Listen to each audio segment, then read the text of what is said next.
He's Jason Jackson. He's a TV host, courtside reporter for 790 The Ticket and Sun Sports there. The Miami Heat did it again. How nervous were you when you're watching your Heat down 27 third quarter? Well, you make it sound like I own the team, Danny. I simply work for the team. Yeah, but you got to ask LeBron questions after the game. You're probably nervous that you're going to ask him and he's going to get upset with you. No, not at all. Not at all. First of all, I apologize that my voice has just left me moments ago. But is that because you lost your voice screaming for the Heat last night as a cheerleader? No. No. Okay. This happens. It's an instrument. Sometimes it's overused.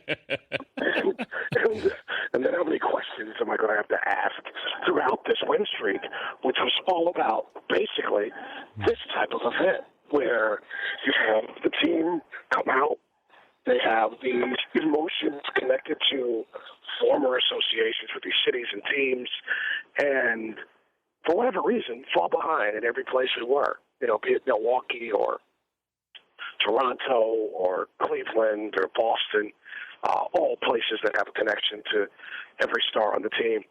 And they just have, again, I think they have two other gears they go to clearly that allows them to, close these gaps in ridiculous amounts of time from the point of, being up 27 to tying the game. I think I don't have the running sheet in front of me, but I'd be surprised if it was more than 9 game minutes for them to be able to do that.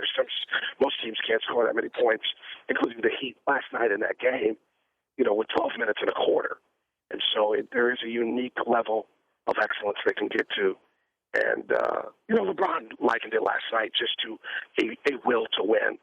And, those type of cliches kind of roll out. But at some point they need to just say, yeah, we're better than these guys and we play our best. Well, I have an issue with it's nice to be able to turn it on, but how about we turn it on a little earlier than third quarter? Unless they're sort of saying we like the degree of difficulty here, but I still maintain they play down to their opposition, and that's dangerous. Yeah, I think the opposition plays up to them. I mean, that's the thing, Dan. I mean, you know how this is. I mean, this happens at every level. It doesn't matter if you're playing Pee Wee football or high school badminton or college intramural softball. If there's a team that either is beat you behind or they're considered the best, for us at Bowling Green, in college it was all about, beating the Greek teams because they were organized and they could, quote-unquote, recruit their athletes and all that type of stuff. For those of us who were independent, we played better in those games.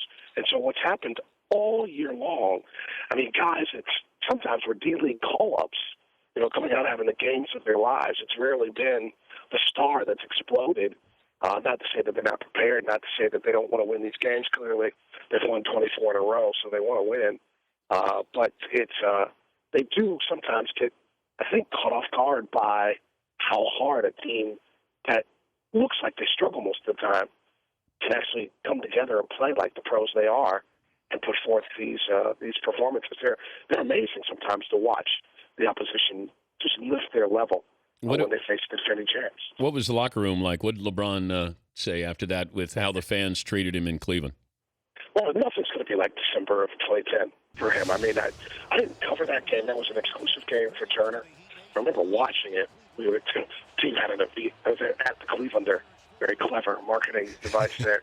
And just remember watching the Venom. I grew up half my childhood in Cleveland, half my childhood in Cincinnati, and just so much pain that you saw radiating out of people. That goes back to the stuff with the Browns, to what happened in the World Series against the Marlins, to just having to wait since 1964 for something great athletically in that town. And so all of that funneled right back into LeBron that day. They'll never be able to replicate that. And it wasn't even close to that yesterday. I mean, nowhere near, to the point where a kid walks on the floor and then very cordially tells LeBron how much he likes him and how much he wants him to come back to Cleveland. So, I mean, it's just, the place is what it is, Dan. And it's just beleaguered. That's the best word I can come up with. And when people think about it, and I said this yesterday when my college friends I had lunch with, who's from the area, when you think about his impact, it's still being felt positively there.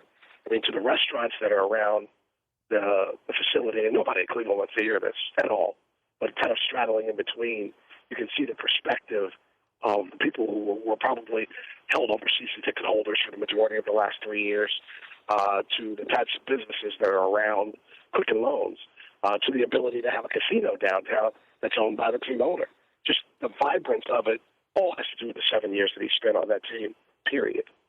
And so I know that's lost in perspective because he's not there anymore. But I do believe at some point, Dan, he's going to make that right. It is as best he can. I don't know how. I don't know if he goes back. I don't know when he goes back. I don't know if he tries on the team later down the road. But I think it's important to him some way, somehow, that he makes that quote-unquote right. I just don't know how to define that. Before I let you go and rest your voice to keep your streak alive, judging from what you've seen from last night, more likely to believe now that they'll break the record or not break the record?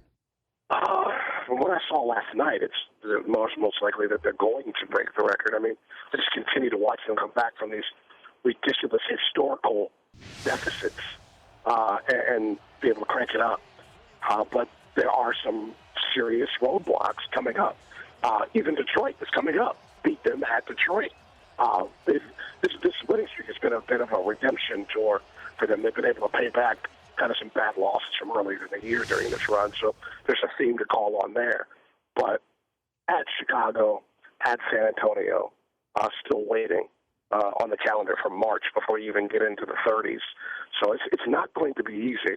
They're going to have to play their best basketball, particularly in those two games, and then, not find themselves having to roar back from 30 down against New Orleans and Orlando and Charlotte and all these other teams that aren't even going to the postseason that still stand on the schedule.